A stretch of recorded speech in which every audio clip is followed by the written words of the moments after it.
Do you guys have any kind of price target on Ether? By owning Ether, you sort of you're indexing the space of DeFi and all the layer 2 protocols and projects built on top of it.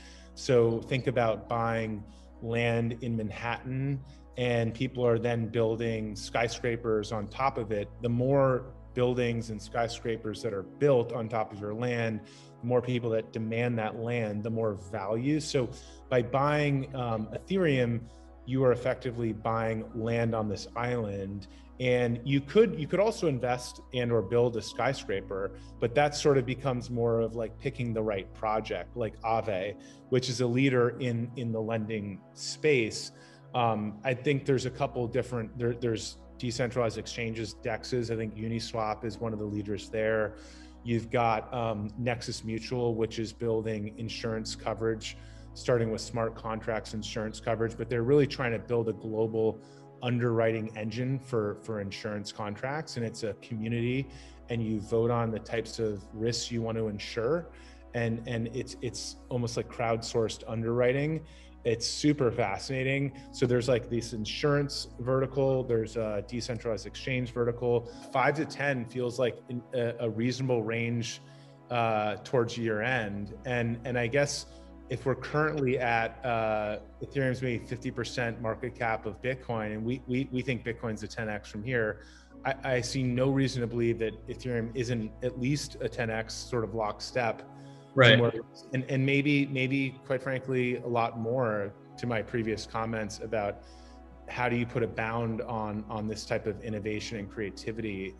You really can't. So there's a psychology here. Like I remember when Bitcoin broke 50,000, it was like hovering at like 48, 49 and we're humans, right? So there's psychology. I think if Ether breaks 5,000, it just feels psychologically like a really interesting inflection point. People like round numbers.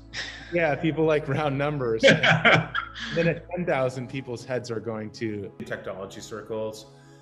The belief is that when a product is very sticky and has a lot of like product market fit, a lot of users and momentum, something has to be like 10x better for people to switch.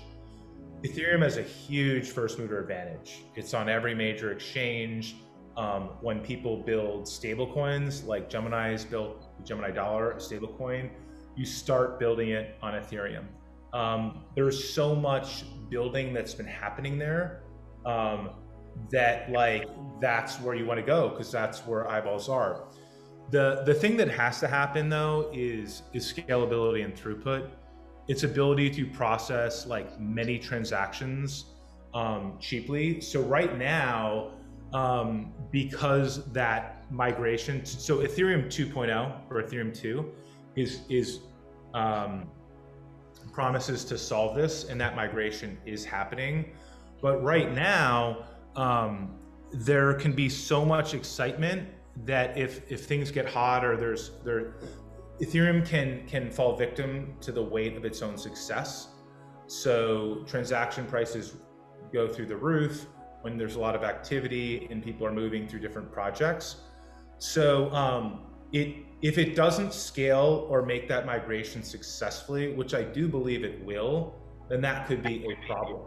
And just to build on that, Tyler, to take like the other side of Ethereum, it's sort of theirs to lose.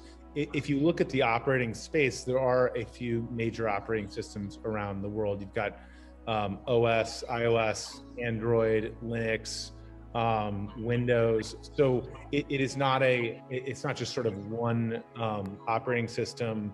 There are network effects for sure, but we do see a couple of really big systems, at least in computing, and so it is possible that some newer layer 1 protocol says, hey, we're going to start at proof of stake. We're going to make a better smart contract language. It's easier to program, more secure. I think Tezos is an example of a project that launched with these things from day one.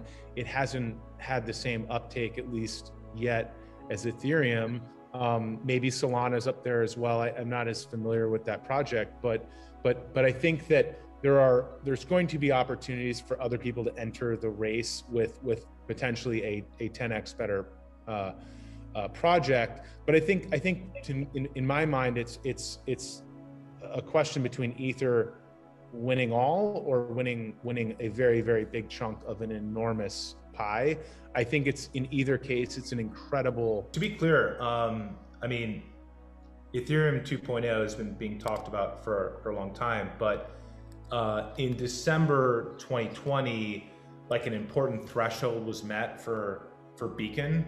So that migration is to Ethereum 2.0 is happening, like, and there's a tangible movement, like, technically. Yeah, they've been shipping stuff. Yeah, like which wasn't the case, like, you know, it was more of like a plan idea, like, and that threshold was met, and so it's more than just like an idea. I hope we'll get there. We're optimistic.